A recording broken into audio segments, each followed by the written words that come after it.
Te despiertas hoy, hay temas, noticias, publicaciones, declaraciones, crisis, tweets, pleitos, opiniones, coyunturas. Pero, ¿qué tal si lo importante está en otro lado?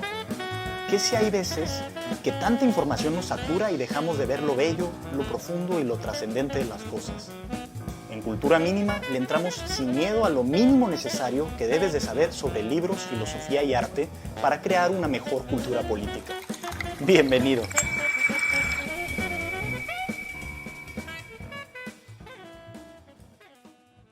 Sean muy bienvenidos al número 14 de Cultura Mínima, donde vamos a hablar de las cosas que nos gustan, de cultura, de arte, de cuentos y hoy también de cosas muy breves, de cosas pequeñas, bajo la premisa de que menos es más o suele ser más.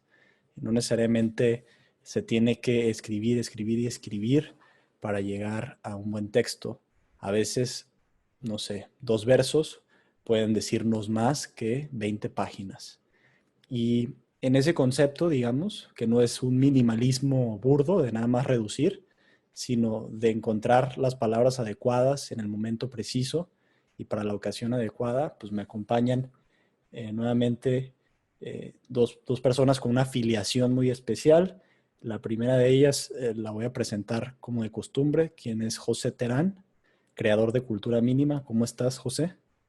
Hola Benjamín, aquí va a parecer que esto de cultura mínima ya es un negocio familiar, pero que quede claro que pues, aquí lo que importa es la calidad. Esto no es como el gobierno que nada más traemos a los compadres y no tienen credenciales ni están preparados.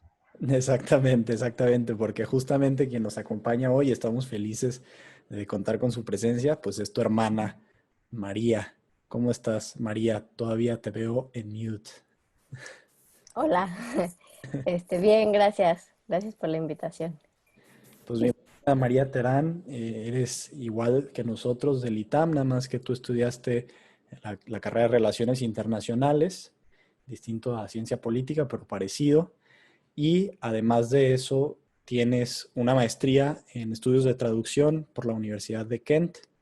Te has especializado en esa rama, digamos, de traducción, es decir, una carrera muy también lingüística, como la que ha hecho tu hermano. Entonces, eh, quiero empezar con esto. A ver, María, nos mandaste una reseña que la verdad me encantó por varias razones. Déjame comentártelas así directamente. Una es que tiene un tono completamente distinto al que estábamos acostumbrados a nosotros a escribir. Es un tono a lo mejor como con una sensibilidad diferente, en donde le hablas al lector con cierta estima. O sea, no lo quieres provocar necesariamente, sino que lo invitas con cierto cariño a participar de una actividad que tú comenzaste a hacer, que es la de la equinoterapia. Sin salir de casa y sin caballo, nos especificas. A ver, platícanos un poquito de eso para empezar, ¿no? ¿Cómo está eso? Sí, bueno, para empezar también una disculpa al querido lector y a ustedes, porque en realidad no es una reseña, ¿no? Sí es como un texto, pues que me salió muy, muy del corazón, digamos. O sea, sí creo que tiene un tono muy personal. Este, y sí, ¿cómo surgió todo esto? Pues me gusta mucho toda la situación de la psicología, de la psicoterapia, de estos temas. De hecho, eso no te lo había contado, pero cuando yo empecé a estudiar la carrera, cuando empecé a estudiar Relaciones Internacionales en ITAM, también estaba estudiando psicología en la UNAM. Estudié un semestre en las dos universidades, ¿no? Entonces, como que siempre he tenido cierta eh, afición por esos temas, ¿no? Y eh, la verdad es que todo surgió porque empecé a leerle los cuentos de Augusto Monterroso a mi hijo de 2 meses.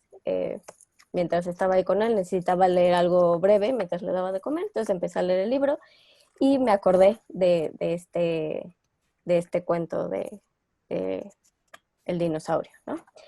Entonces, creo que el texto es en cierta forma similar a un microcuento.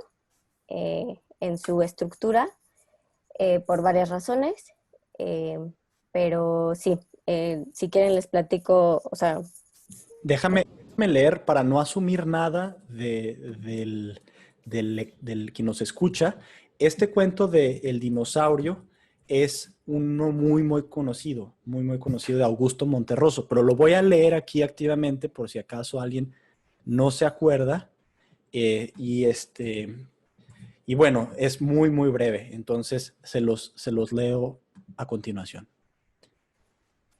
Cuando despertó, el dinosaurio todavía estaba allí. Fin del cuento. Ese es, ¿no? Entonces, este se lo leíste a tu hijo chiquito, ¿y qué pasó? Exacto. Se lo leí y, bueno, le leí ese cuento y otros cuentos que están en el libro de Monterroso. Y entonces, cuando le estaba leyendo los cuentos, yo pensaba, bueno, uno me entenderá, porque tiene, o sea, tiene 2 meses, no ha desarrollado el lenguaje, etcétera, ¿no? Dos, le afectará de alguna manera el escuchar esto, porque hay unos cuentos, digo, este cuento podría parecer que es bastante inocente, digamos, pero pues hay otros que no eran tan inocentes, entonces también pensé si le afectaría en algo estar escuchando eso a mi hijo y luego me cuestioné si era una buena madre, a lo mejor le debería de estar leyendo otro tipo de cosas y no esto, ¿no? Pero bueno, pasó eso. Y luego dije, voy a hacer la prueba, se lo voy a leer a mi otro hijo, que tiene 2 años y medio, que ya pues entiende más del lenguaje, ¿no? Y ocurrió algo muy curioso porque pues no sé realmente qué fue lo que entendió él, pero al final se habla de un dinosaurio, mi hijo conoce los dinosaurios y pues le entusiasmó, ¿no? Fue como, ah, sí, el dinosaurio, ¿no? Entonces eso ya me puso a pensar, pues en las cuestiones del arte, ¿no? Como el arte en general, en específico la literatura, pues son expresión normalmente del autor, ¿no? O sea, quien escribe o quien hace cualquier forma de arte lo hace para expresar algo. Pero cualquier obra de arte, en particular la literatura, pues es como una cuestión de dos, ¿no? O sea, de quien hace la obra de arte y de quien la recibe. Y entonces ahí me quedé pensando que muchas veces, o sea, la gente escribe o puedes escribir un texto y tú puedes tener cierta intención o quieres comunicar alguna emoción en particular.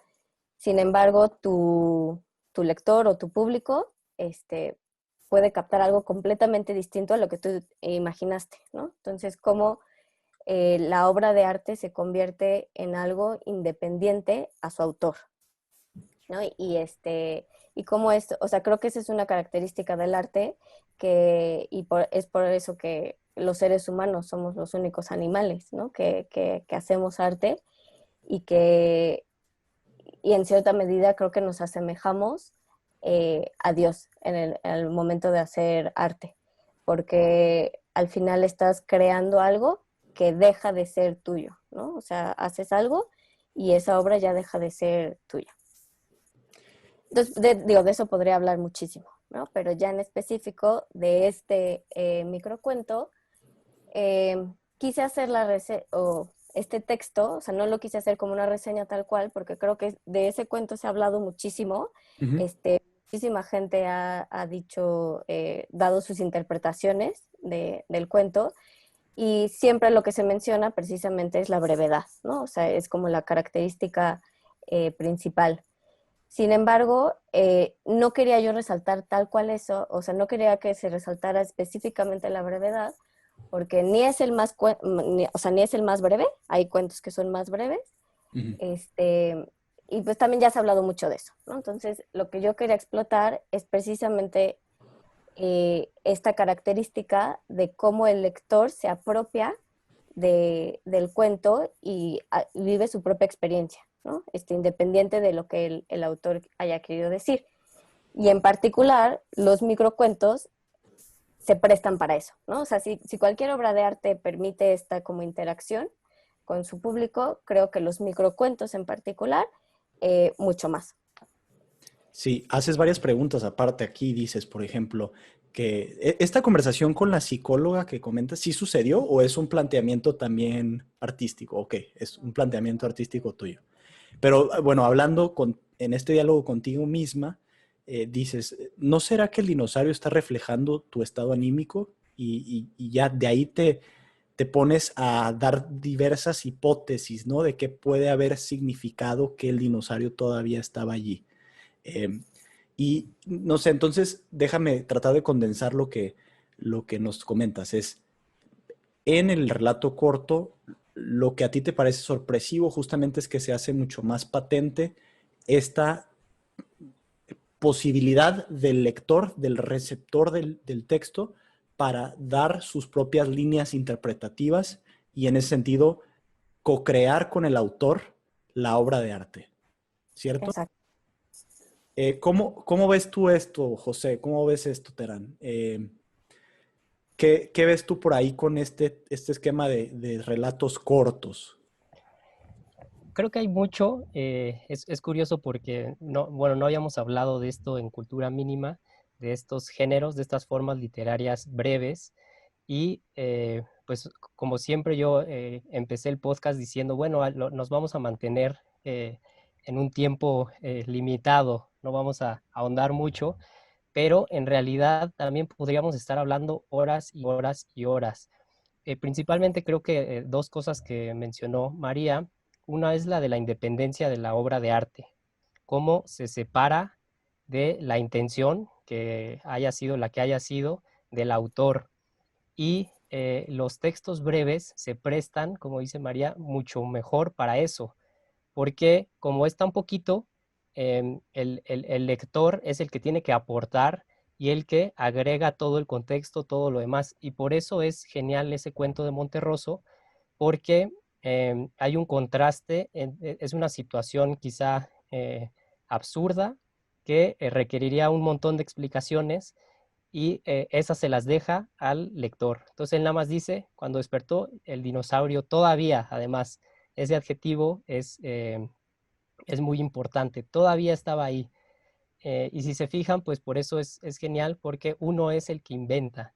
Y está chistoso eso que menciona María de que qué pensará, por ejemplo, un niño de 2 años y medio al leer eso, que sí lo puede entender, o sea, suponemos que sí entiende las palabras tal cual, pero ¿qué pasará en su mente?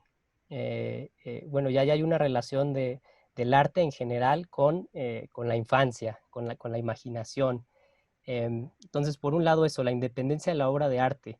Bueno, quería yo aprovechar e intervenir, espero no extenderme mucho para ser breves, pero María mencionó, nos delató de cierta manera que dijo que en Cultura Mínima nuestros textos no son reseñas, ¿verdad? Eso dijo, pues sí, sí, Culpó porque el de ella dijo que no era reseña, pero ajá. no sé si en esas líneas también estaba ahí sugiriendo que las nuestras tampoco. Sí, o más bien yo aprovecho para pedirle una disculpa porque yo sí, es un buen comentario porque cada vez parecen menos reseñas estos textos que estamos escribiendo, que simplemente son excusas a partir de una obra de arte y nosotros echamos a andar la imaginación. Y ahora, lo padre es, la última reseña que escribiste tú, Benjamín, ya también jugabas con estos elementos literarios, como lo mencionamos, y ahora el texto de María, pues también es una especie de cuento, o sea, está en la forma de una epístola, de una carta, pero es una obra literaria en sí. Y quizá no vas a encontrar, si tú piensas que es una reseña, no vas a ver una valoración de la obra de Monterroso. Entonces, en ese sentido es engañoso y es un muy buen texto. Pero bueno, ya que andamos en eso de pidiendo disculpas, yo quería aprovechar para reconocer dos erratas del podcast pasado, que de hecho me van a dar la oportunidad de ahondar un poco en alguno de estos temas. Uno es, yo mencioné la obra de Unamuno, su famosísima novela, yo mencioné su título como La niebla, cuando en realidad es niebla, y le agregué ese artículo porque en mi mente estaba pensando en el género que propuso Unamuno, que él inventó, de sus propios textos, que era la nivola. Entonces yo al estarlo enunciando dije la niebla cuando era la nivola de niebla, que es una historia muy curiosa, se la recomiendo. Es esta situación, bueno, no tan clásica, en la que el personaje se encuentra con su creador, con el autor. Entonces, esa es la primera errata de la cual yo quería hacer fe. La obra se llama Niebla, no la niebla. Y la otra es que resulta que me inventé una historia. Combiné yo dos aspectos al estar hablando de San Agustín. Él narra que en las confesiones, bueno, como yo lo dije en el podcast, era que él veía a un niño que estaba leyendo en voz baja, silenciosamente, y era un ángel. Y en realidad mezclé dos historias porque en las confesiones San Agustín a quien encuentra leyendo en voz baja es a San Ambrosio, el obispo de Milán. Y yo mezclé la otra historia, que es la clásica de la conversión de San Agustín, en la que él escucha un niño, una voz de un niño que le dice tolle lege, en latín, toma y lee. ¿Y qué hace San Agustín? Lee la Biblia. Eso de la Biblia me permite hablar de otro tipo de cuentos que todo mundo conoce y que estaría muy interesante ahondar en ellos porque son historias maravillosas, que son las parábolas en los evangelios. Las parábolas son relatos muy cortos que no tienen algunos una moraleja como tal. Hay algunos en los que los apóstoles sí les preguntan a Jesucristo porque no entendían nada los apóstoles y le preguntan, oye, ¿qué querías decir con esta parábola del sembrador? Y Jesús se pone a explicarles. Pero hay otras historias emblemáticas que, aunque las expliques, no pierden su valor. Entre ellos me viene a la mente la de El Hijo Pródigo, que es una historia que ha trascendido totalmente la historia. Y otro es la parábola de los talentos.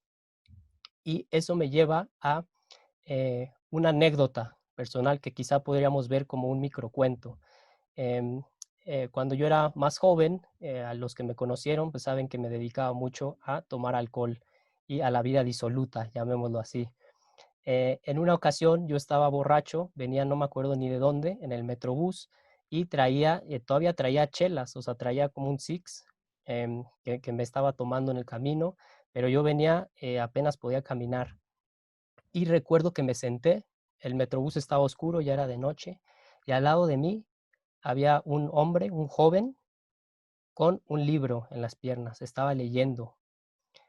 Yo no sé cómo lo logré porque recuerdo claramente que estaba oscuro todo, pero alcancé a ver lo que estaba leyendo.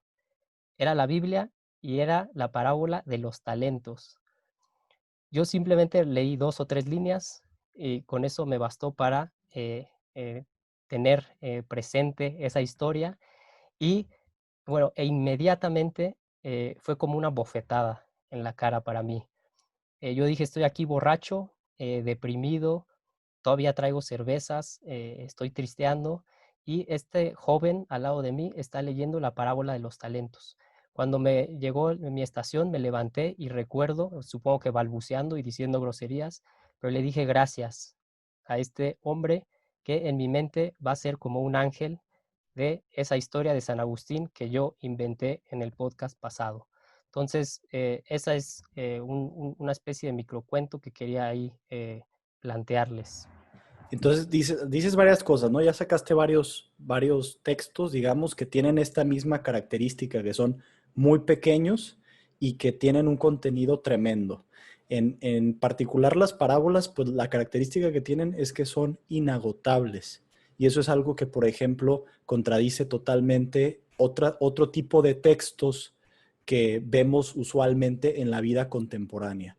Por ejemplo, el trabajo está lleno de textos que se olvidan, como por ejemplo los correos electrónicos o expedientes o, no sé, digamos, reportes, en los cuales también hay empeño o lo que sea, pero quizá no tocan fibras, jamás lo van a hacer, que muevan vidas. Diferencia sustancial con textos como las parábolas, como estos microcuentos que narramos al principio.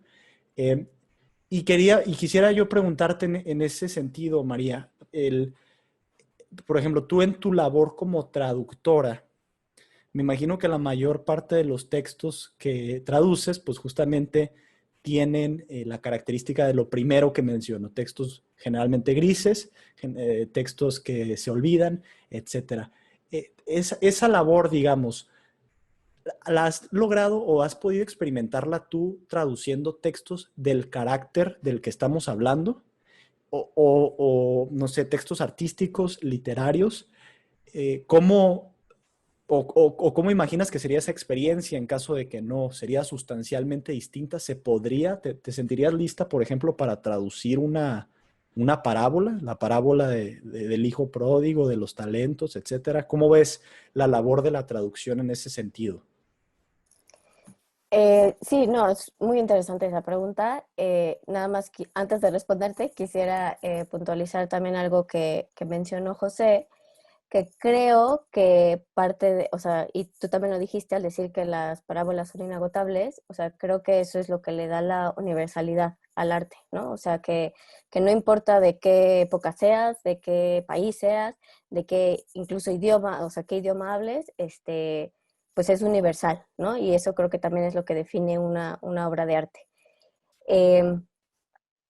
Eh, también quería puntualizar que normalmente el microrrelato, o sea, sí es como todo un género, algunos le llaman microficción, otros microrrelato, otros microcuento, etcétera, que por lo general se describe que tiene tres características este género, o tres características principales, ¿no? Uno es la brevedad, y aquí valdría la pena también puntualizar o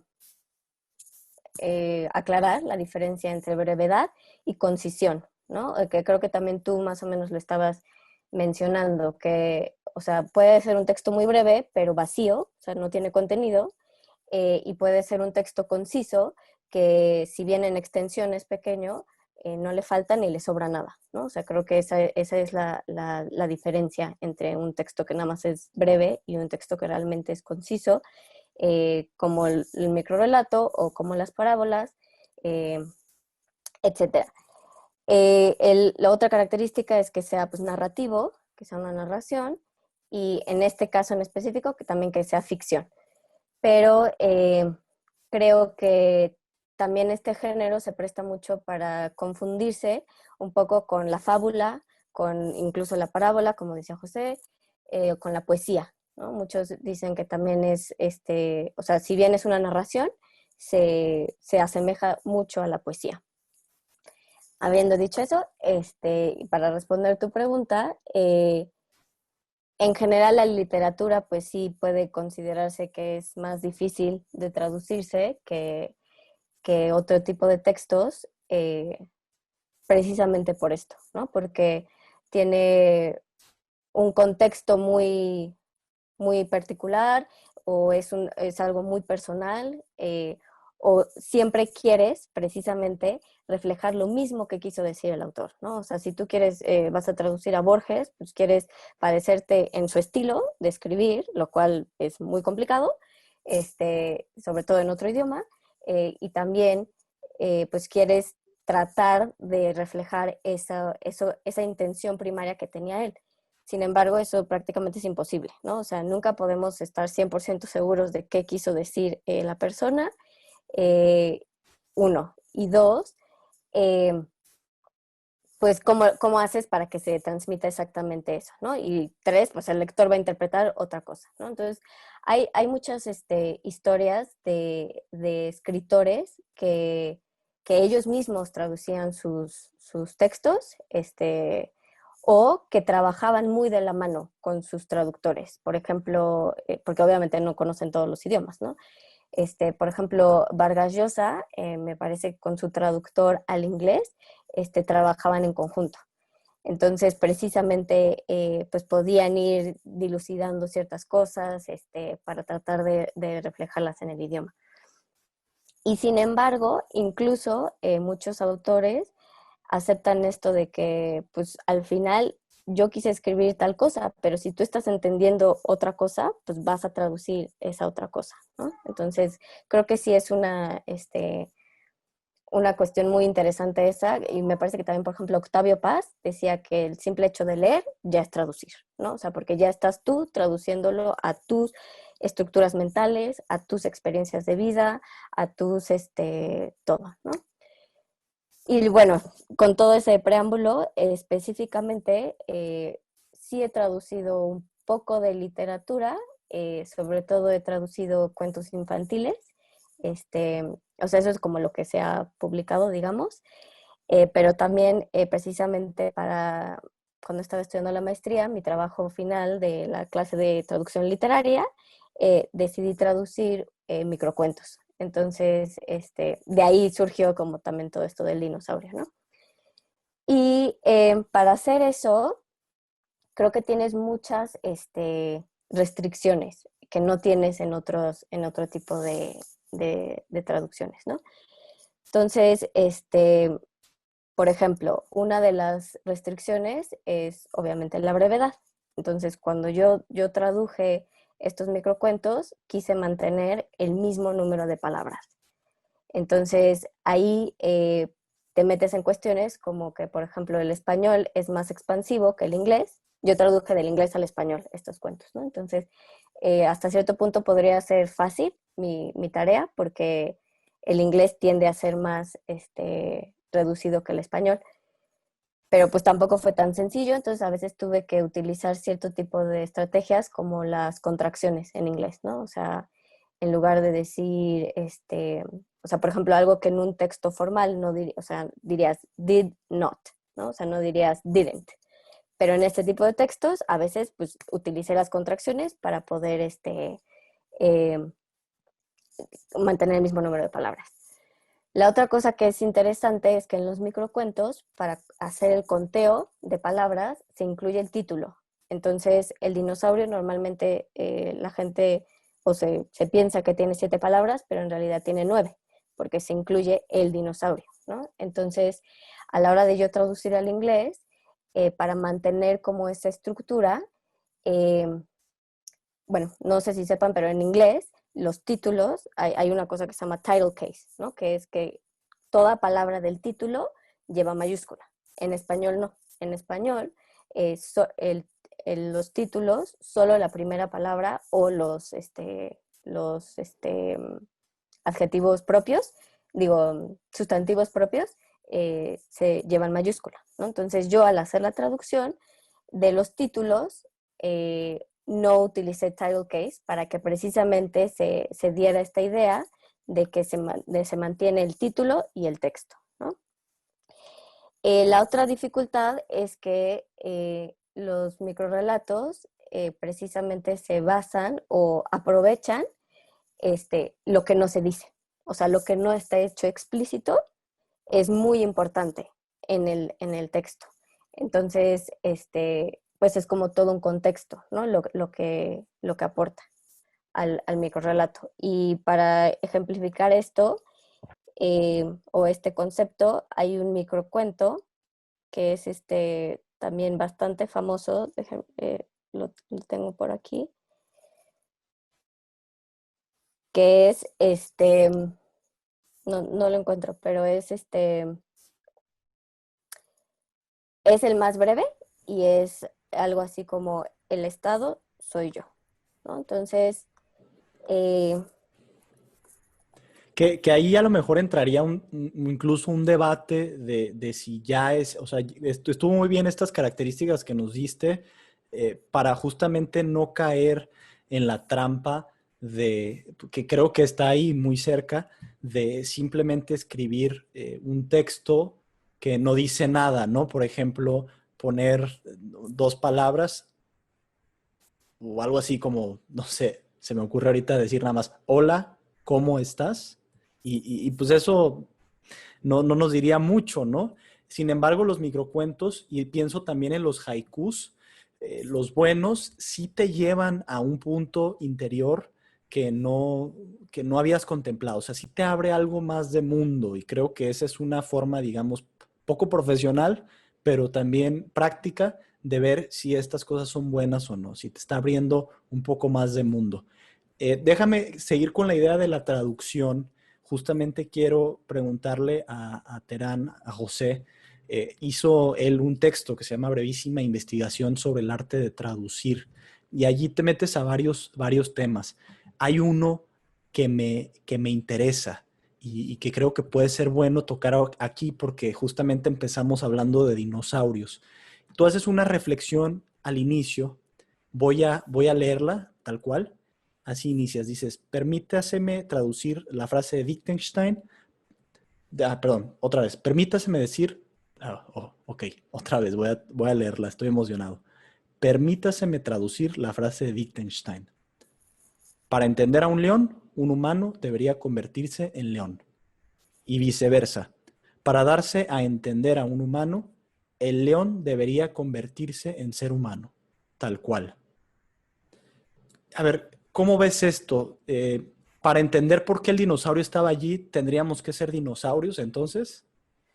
Híjole, sí, ese es el tema del lenguaje, lo que quiere expresar ahí Wittgenstein, y la obra de Wittgenstein también es un tesoro de, pues no sé si llamarlo, o sea, si puedes agarrar fragmentos como esa frase de León, pues incluso lo podrías poner en una colección de relatos cortos, y la podrías llamar bestiario, por ejemplo, que es un tema que ahorita vamos a tocar.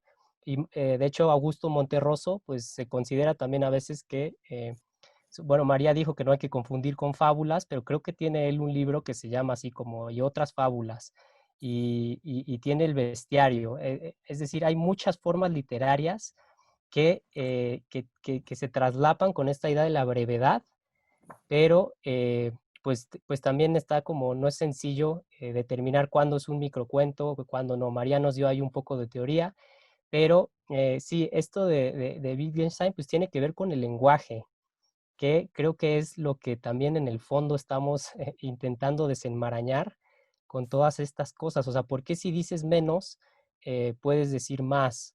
O en cuestiones de arte, ¿qué es más disfrutable? Una novela larguísima, como me viene a la mente, no sé por qué, el Ulises de James Joyce, esa aberración de novela, esa basura, es larguísima. ¿Y qué tal que lo pudo haber dicho en 2 frases y hubiera sido un relato decente? Por ejemplo, el mismo James Joyce tiene los cuentos de dublineses, que son historias más cortas y son buenas obras de arte, no como el Ulises de James Joyce, que es larguísimo. Em, ¿Qué más? Con esta idea del bestiario y de la incomprensión con el lenguaje, pues se me hace que les puedo leer ahí me voy a saltar entonces quizá esto de, pasamos de microcuento ahora al manual de zoología fantástica, para que vean las curiosidades que uno puede hacer, en este caso Borges, con criaturas inventadas. Vean, tiene un capitulito que se llama Fauna de los Estados Unidos, y tiene varias criaturas. Vean esta, dice: entre los peces de esta región están los upland trouts, que anidan en los árboles, vuelan muy bien y tienen miedo al agua. Si se fijan, con muy pocas palabras puedes hacer una historia maravillosa en este contraste de peces que le tienen miedo al agua, que anidan en árboles. Este también se me hace bueno. No olvidemos el Goofus Bird, pájaro que construye el nido al revés y vuela para atrás porque no le importa dónde va, sino dónde estuvo.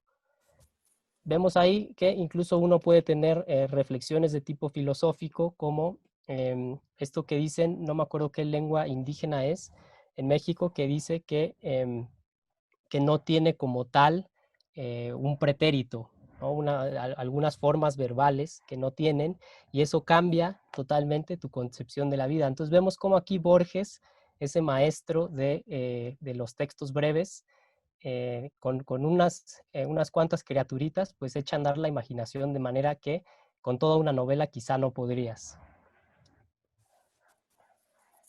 Y ahí pienso incluso en algunos poemas, ¿no? Poemas que son cortísimos. Hay uno de, no sé, por ejemplo, de Octavio Paz, en esta época experimental, en la que ni siquiera, digamos, van los versos de arriba hacia abajo, sino que es una especie de epigrama, una especie de dibujo en que vas leyendo varias palabras sucesivamente y el poema se va develando de esa manera. Están compilados algunos ahí en el libro de Ómnibus de Poesía Mexicana, Gabriel Said, y hay otros ejemplos de eso, sí, Terán. Sí, déjame otro ejemplo que me encanta bueno, lo que estoy disfrutando mucho de este podcast, de esta sesión, es que casi no habíamos abordado escritores latinoamericanos y ahorita quién sabe por qué razón se da más en estos escritores de estos países el relato corto. Y eso me trae a la mente un escritor maravilloso mexicano, Juan José Arreola, que tiene un cuentito, bueno, de hecho tiene un bestiario, que son cuentos cortos, que lo relaciono con esto que dices de la poesía, y por ahí lo mencionó, no me acuerdo si María o tú, de cómo a la vez en textos breves, pues sí se pierde de repente los géneros, porque por este elemento de la concisión. Entonces, les quiero leer em, este cuento que se llama El Sapo. Vean nada más qué maravilla. Dice, salta de vez en cuando, solo para comprobar su radical estático. El salto tiene algo de latido. Viéndolo bien, el sapo es todo corazón. Prensado en un bloque de lodo frío, el sapo se sumerge en el invierno como una lamentable crisálida. Se despierta en primavera, consciente de que ninguna metamorfosis se ha operado en él. Es más sapo que nunca en su profunda desecación. Aguarda en silencio las primeras lluvias, y un buen día surge de la tierra blanda, pesado de humedad, henchido de savia rencorosa, como un corazón tirado al suelo. En su actitud de esfinge hay una secreta proposición de canje, y la fealdad del sapo aparece ante nosotros con una abrumadora cualidad de espejo. ¿Cómo ves esto, María? Sí, no, o sea, es justo lo que estábamos tratando de decir, ¿no? Y tú mencionas, por ejemplo, los haikus y los poemas que tienen distintas formas. Y este microcuento que yo les quería decir hace rato se llama Luis XIV y es de Juan Pedro Aparicio, que es español, y justo el cuento es Luis XIV, yo. ¿No? Entonces, esto es lo que decía, que si no sabes el contexto histórico de Luis XIV, pues no puedes entender nada más el yo, ¿no?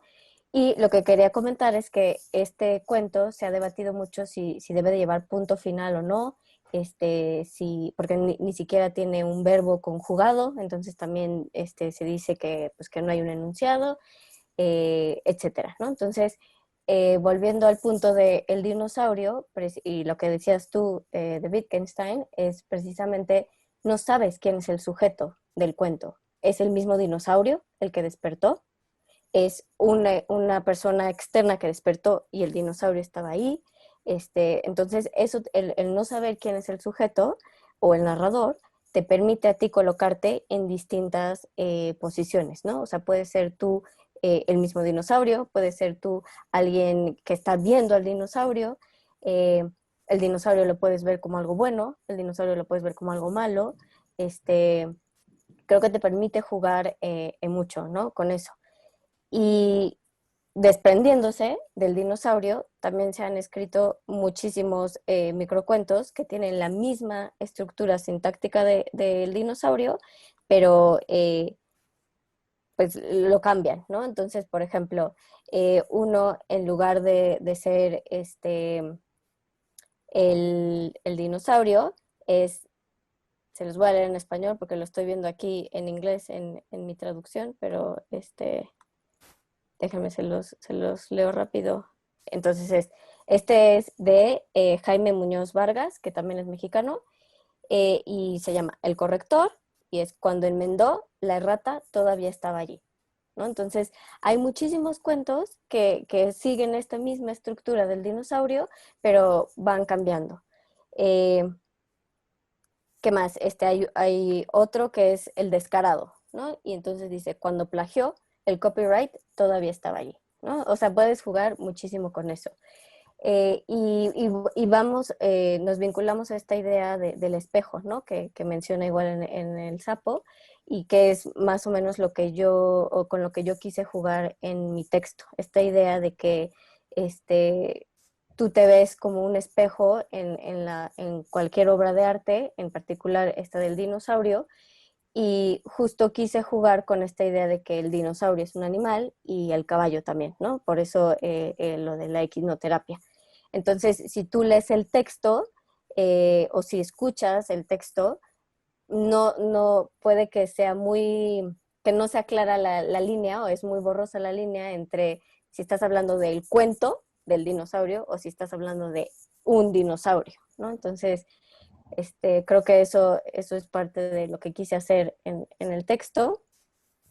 Oye, Una palabra que usas que es jugar, ¿no? Que este tipo de textos cortos te permiten jugar, dices, ¿no? Con una serie de interpretaciones y creo que eso es fascinante porque es una manera de acercarse a la literatura distinta a la, digamos, versión intelectual o meramente sentimental incluso de acercarse a este tipo de textos, ¿no? Y me llama la atención que justamente se da cuando estás tú con tu hijo, ¿no? Que creo que una de la naturaleza, una de las partes esenciales de la niñez justamente es el juego, ¿no? Y este tipo de textos cortos pues permiten toda esa creación, todo ese juego y me hace preguntarme, incluso cuestionarme, ¿por qué vamos perdiendo un poco esa capacidad con el paso del tiempo, ¿no? Generalmente, y necesitamos a lo mejor incluso explicaciones cada vez más detalladas o textos cortos que nos destanteen y entonces podamos recuperar el cuento, digo, perdón, el juego. Quiero aprovechar esto también para citar algunos de estos llamados poemínimos de Efraín Huerta. Voy a leer uno. Eh, pues este se llama Hay Poeta. Dice, primero que nada, me complace enormísimamente ser un buen poeta de segunda del tercer mundo. Y eso es todo el poema, ¿no? Son poemas pequeños, por ejemplo, este que se llama Distancia, del dicho al lecho hay mucho trecho.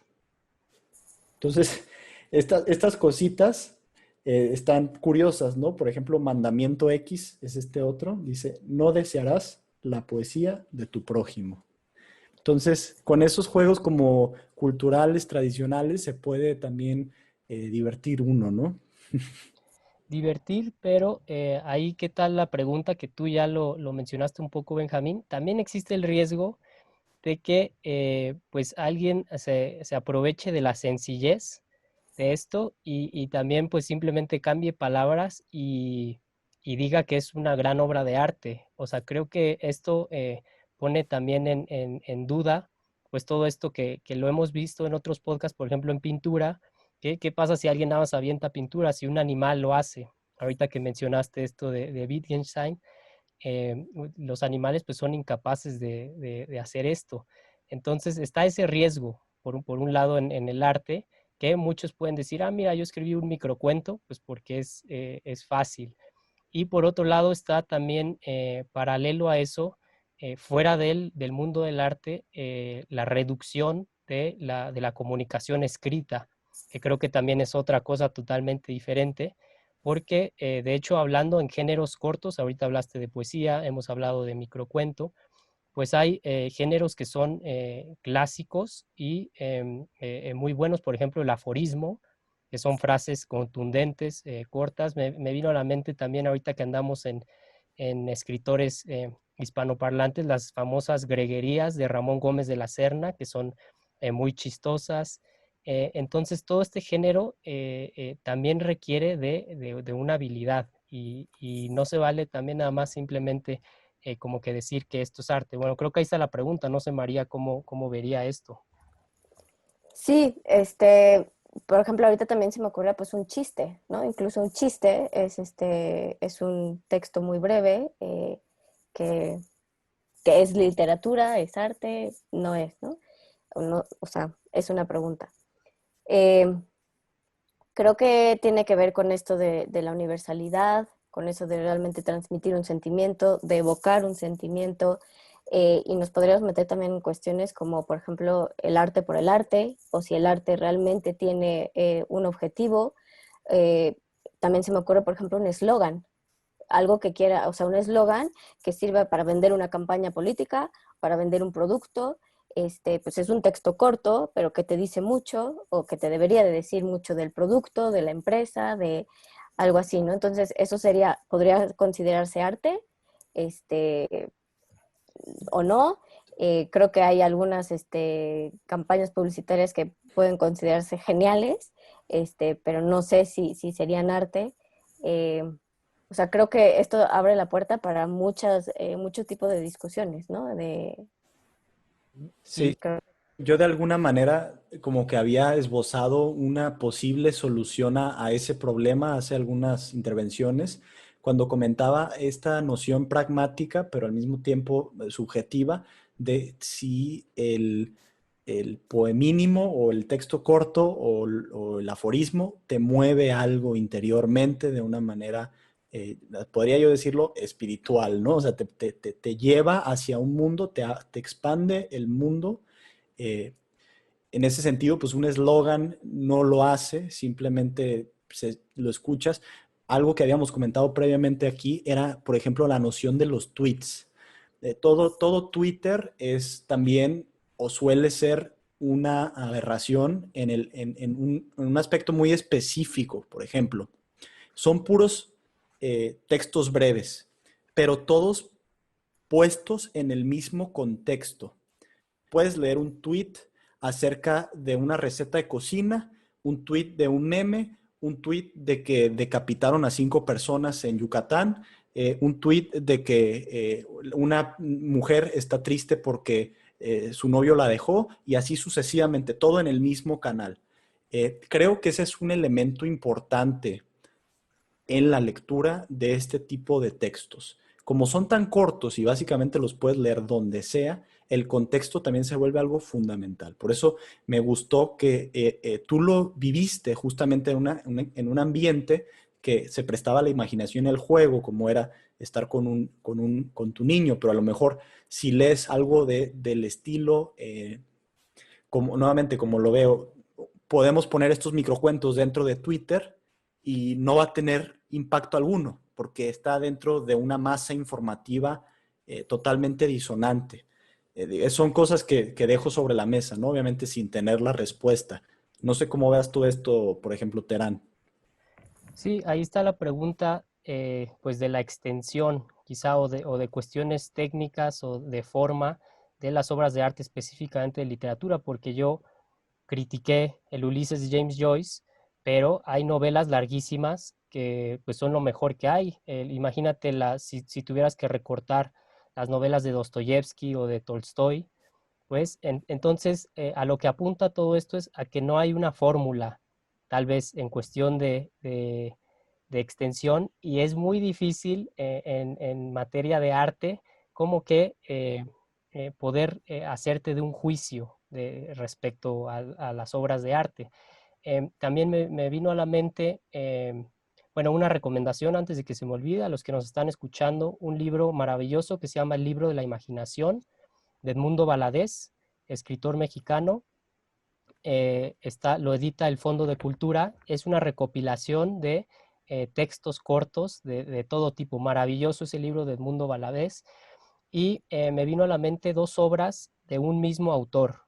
Es Joseph Roth, es un escritor austriaco del siglo XX que tiene una novela que se llama La Marcha Radetzky, que es larga.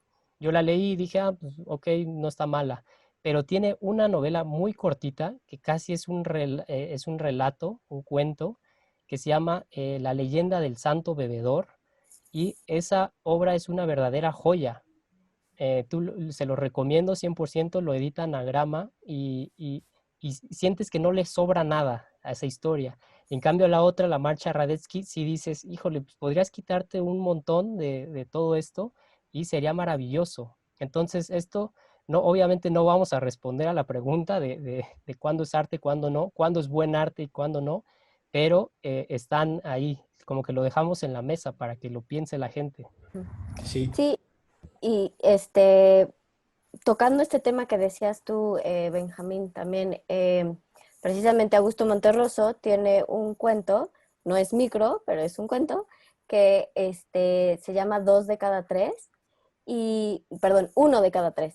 Y lo que dice, o de lo que se trata, es de eh, una radiodifusora que renta espacio simplemente para que la gente cuente lo que le está pasando, ¿no?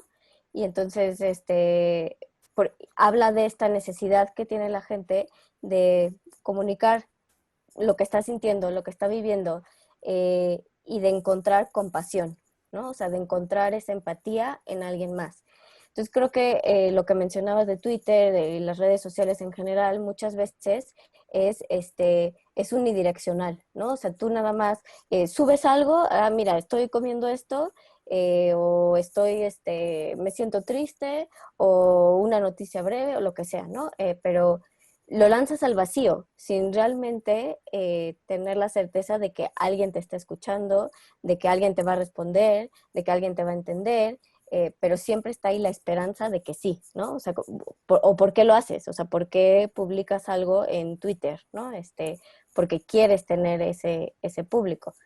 Entonces creo que eso es algo que sí hace el arte, tocar esas fibras sensibles que mencionas tú, y esta necesidad que tiene el ser humano de sentir empatía, ¿no? Y lo vinculo otra vez a mi texto, que pues eso es lo maravilloso que tienen los caballos, ¿no? Que se menciona que pueden llegar a sentir más empatía incluso que los seres humanos por una cuestión fisiológica o biológica. ¿No?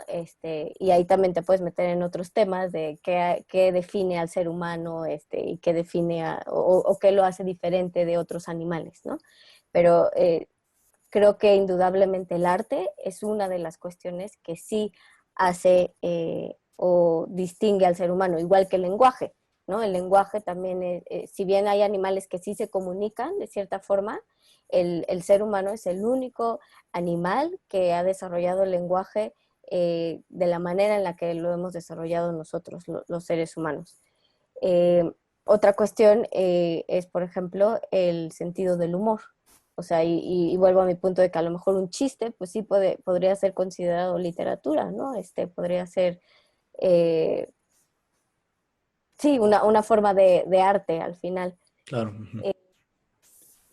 Y yo de hecho ahí todavía pondría una hipótesis más, a ver qué opinan, pero de esta categorización, sé que el sentido usual que se le da, por ejemplo, entre arte mayor y arte menor, por ejemplo, en la poesía, se consideran versos de arte mayor cuando tienen cierto número de sílabas, más de 12, de arte menor cuando tienen menos de 8, eh, pero no suele estar presente en el discurso cotidiano esta categorización como de un arte más elevado y uno menos elevado. Creo que a lo mejor podríamos considerar este tipo de versos o este tipo de producciones pequeñas, sí como arte, algunas, pero justamente como un arte menor, digamos, ¿no? Un arte, a lo mejor una categoría más chica, pero luego pienso en algunos haikus por ejemplo, en los mismos aforismos en el Tractatus, que te dicen mucho más que páginas y páginas. Entonces, es difícil. Otra vez llegamos a una paradoja. No sé cómo vean eso.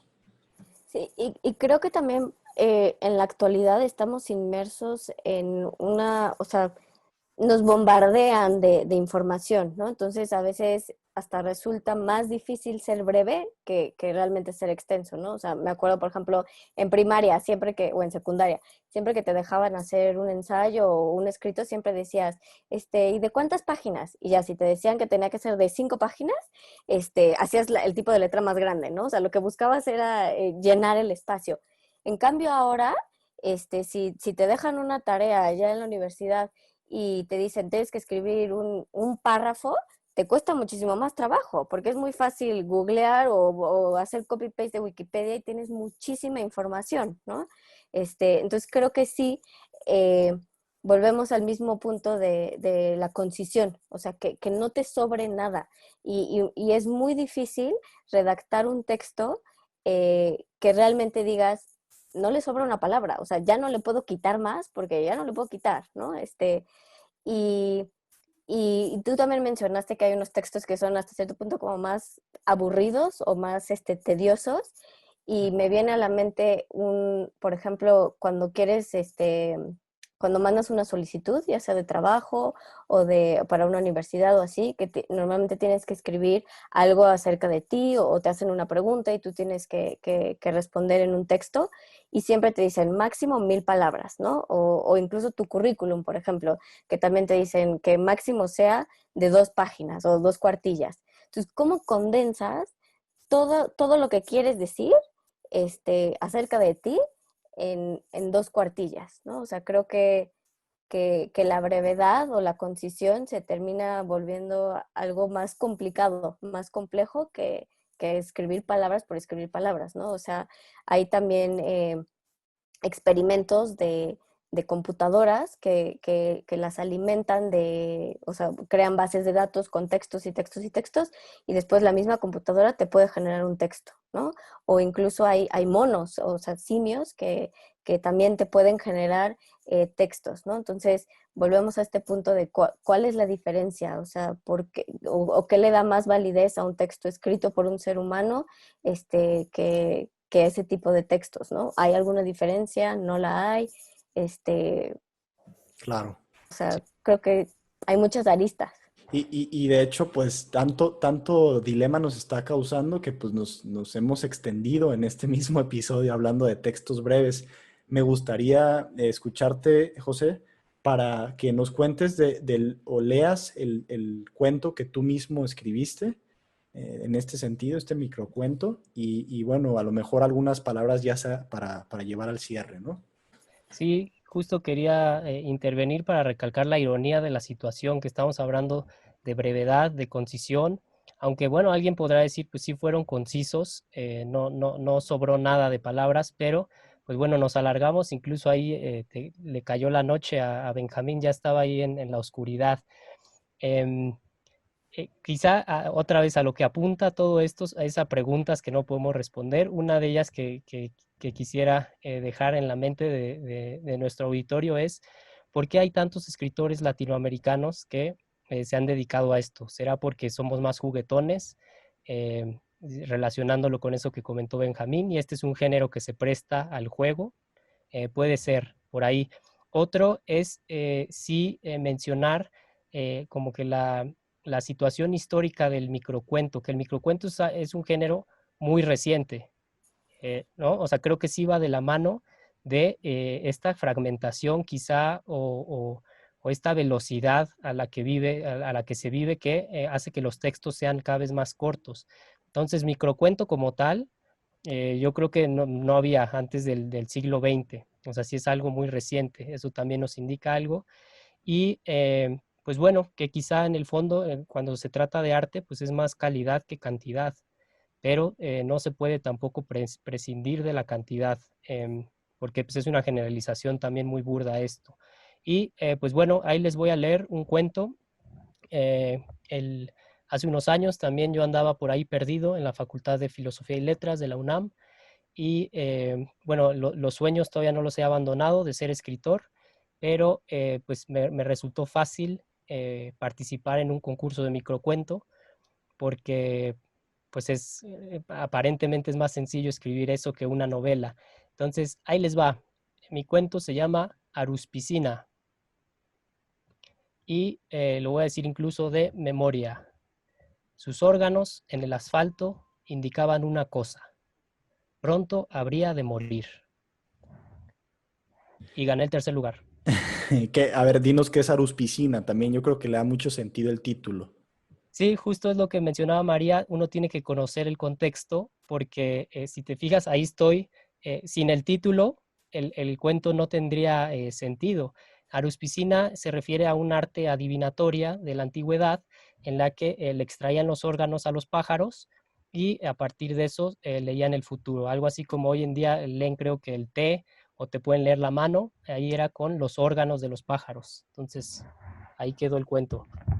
Perfecto. Pues bueno, no sé, ¿alguna última palabra de reflexión, María? ¿Qué recomiendas para que la gente también vaya a tu reseña y digamos, pues no sé, ¿ves que este género va a ser como tu hit en los próximos meses, en los próximos años, a tu situación como madre de familia o cómo ves esta situación con este género? Pues sí, o sea, como decía José, creo que sí es una tendencia moderna y como decías tú, con Twitter y todas estas cosas, creo que también va a la alza. Y creo que al final también tiene que ver con mínimo necesario, ¿no? O sea, precisamente, pues es lo mínimo que tienes que saber o lo mínimo que tienes que leer o si tienes 5 minutos, pues bueno, lee esto, ¿no? Pero creo que definitivamente no es trivial ni menor la cosa. Eh, y pues lo mismo que cuando he traducido cuentos infantiles, pues no es nada fácil. O sea, igual pensarías que por ser infantil va a ser muy fácil, pero también tiene sus complejidades, ¿no? Entonces creo que ojalá y puedan leer algo de Augusto Monterroso y si no de cualquier otra literatura breve, porque creo que se presta mucho para nuestra situación actual. Perfecto. Bueno, pues muchas gracias a los dos. Yo nuevamente les recuerdo a nuestros escuchas que vayan a la reseña, que la lean, les va a gustar, tiene un tono muy, muy distinto y pues que se animen si acaso a leer algunos microcuentos o relatos breves.